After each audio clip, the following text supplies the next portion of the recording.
Buonasera e benvenuti a questo video tutorial in cui spiegherò alcune caratteristiche e alcuni parametri da tenere in considerazione quando andiamo a modellare in grafica 3D al fine della stampa tridimensionale. I programmi che andrò a utilizzare sono due.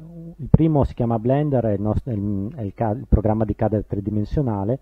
È un programma open source multipiattaforma, quindi disponibile per Windows, Linux e Mac. Il secondo programma si chiama NetFab Studio Basic, è un programma freeware, anche lui multipiattaforma. Il suo compito è quello di correggere o tentare di correggere automaticamente i nostri modelli che presentano degli errori di modellazione.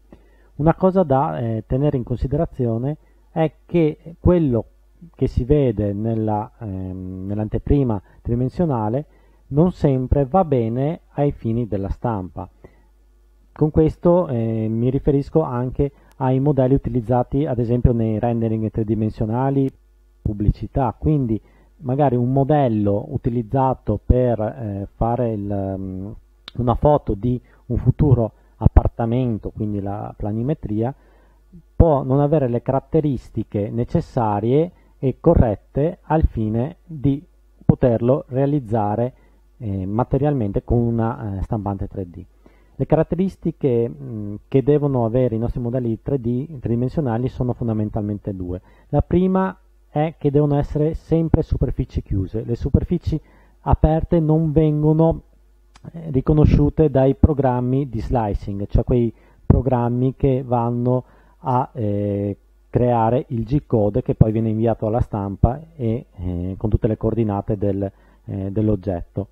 E oltretutto non devono essere presenti fori sulle nostre superfici, quindi la superficie deve essere totalmente chiusa.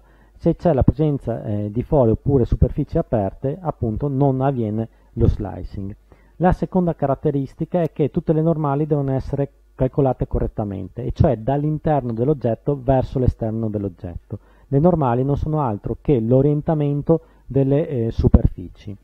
Giusto per sottolineare che quello che non si vede, che quello che si vede non sempre è corretto, qui ho un parallelepipedo che esporterò in formato STL.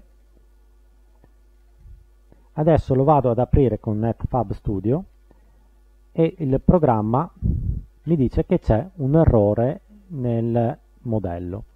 NetFab Studio ci permette una correzione automatica, basta andare sulla crocetta rossa qui, fare Automatic Repair, fare Esegui, applicare la riparazione, dare sì, e qui il programma ci corregge automaticamente il nostro modello. Poi andare sulla voce Part, Export Part, esportare come un STL e andare a sovrascrivere il file.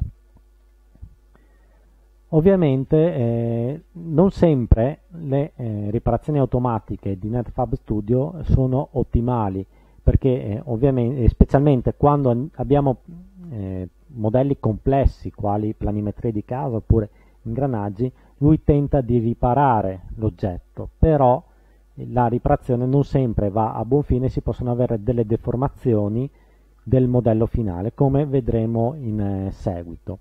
Quindi è fondamentale, quando si va a modellare in CAD 3D, tenere presente i due parametri che vi ho detto prima. Ad esempio, di questo parallelepipedo l'errore consiste in una faccia non orientata correttamente. In Blender, per vedere l'orientamento delle facce, bisogna selezionare l'oggetto di nostro interesse, andare in Edit Mode e poi nella Transform Windows andare a cercare la voce Normals. Qui compaiono due icone più un menu a tendina con un dimensionamento. La prima icona, cliccandola, ci visualizza l'orientamento dei vertici, che è questo qui l'orientamento. Vediamo come il vertice è orientato in questa direzione. Ovviamente a noi interessa l'orientamento delle facce e per visualizzare l'orientamento delle facce si clicca sulla seconda icona. Possiamo disabilitare l'orientamento dei vertici per non creare confusione e cliccando con la seconda icona possiamo vedere come sono orientate le nostre facce. Variando questa misura qua, size, variamo la lunghezza delle nostre normali, della proiezione delle nostre normali. Nel caso del parallelepipedo la faccia orientata erroneamente è quella superiore, lo si può vedere benissimo andando in modalità trasparenza e vediamo come questa normale qui è orientata dall'esterno verso l'interno, mentre le altre sono orientate dall'interno verso l'esterno.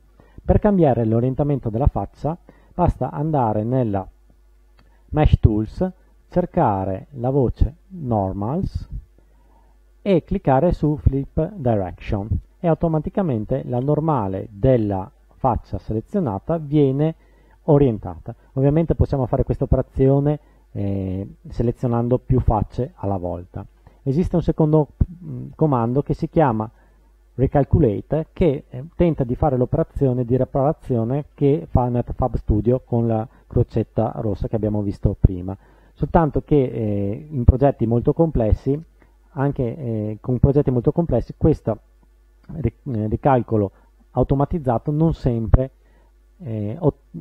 ci dà i risultati che noi vogliamo ottenere. Adesso possiamo tranquillamente esportare il nostro modello. Come vedete non presenta delle differenze visive nella preview significative che ci possono far capire se c'è un errore o meno nelle mesh. Andiamo a esportarlo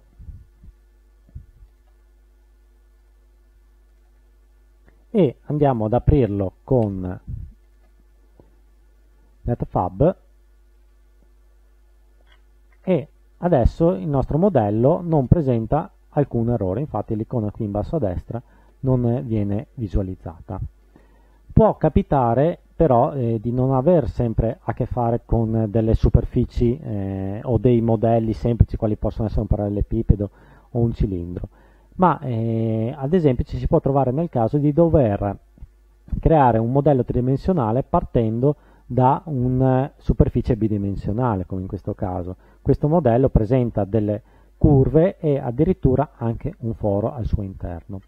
Sotto Blender, per creare un modello tridimensionale partendo da uno bidimensionale, generalmente si usa il comando di estrusione. Quindi noi proviamo a estrudere e viene creato praticamente un modello, un oggetto solido. Però il comando di estrusione non sempre funziona correttamente, vengono creati degli errori specialmente per quanto riguarda l'orientamento delle normali. Infatti se noi andiamo a esportare questo modello e a caricarlo in NetFab Studio,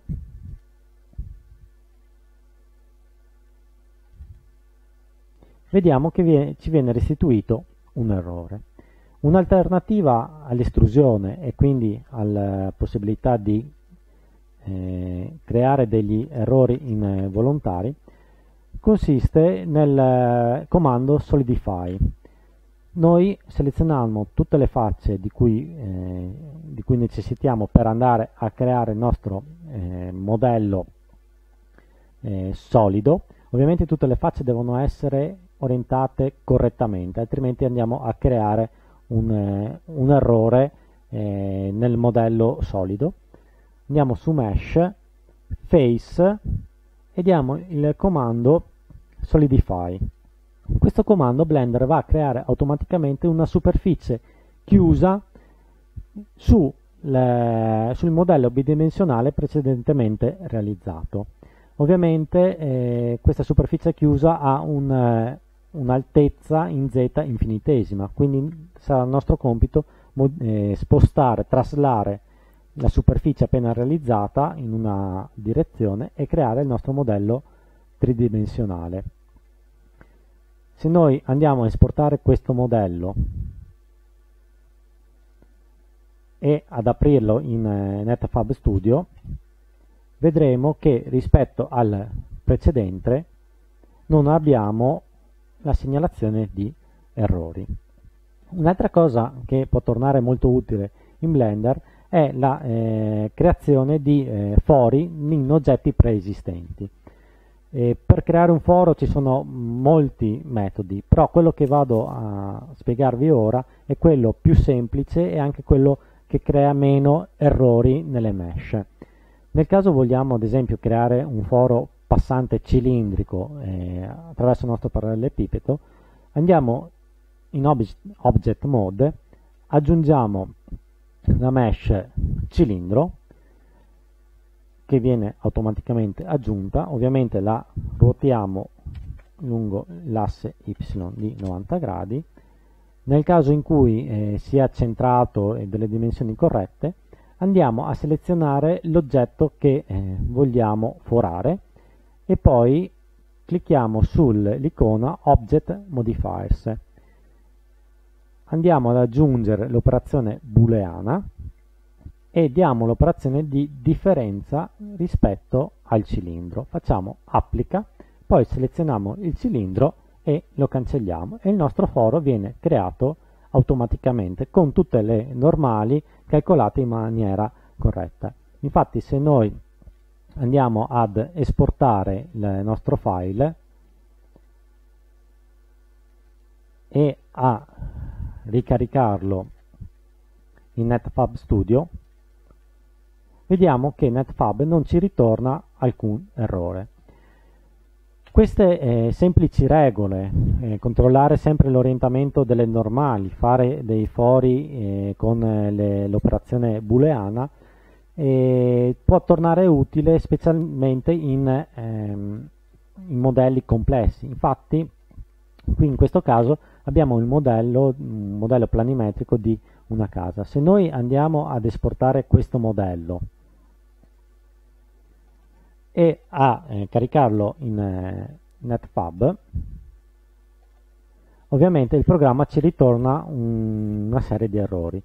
Però se noi andiamo a procedere con una correzione automatica, quello che succede per questo particolare modello è che ci va a murare praticamente le porte e le finestre. Quindi questo sta a sottolineare l'importanza di andare a creare i modelli con le normali sempre calcolate con le superfici chiuse, altrimenti potremo rischiare di avere dei modelli totalmente inutili al fine della nostra stampa.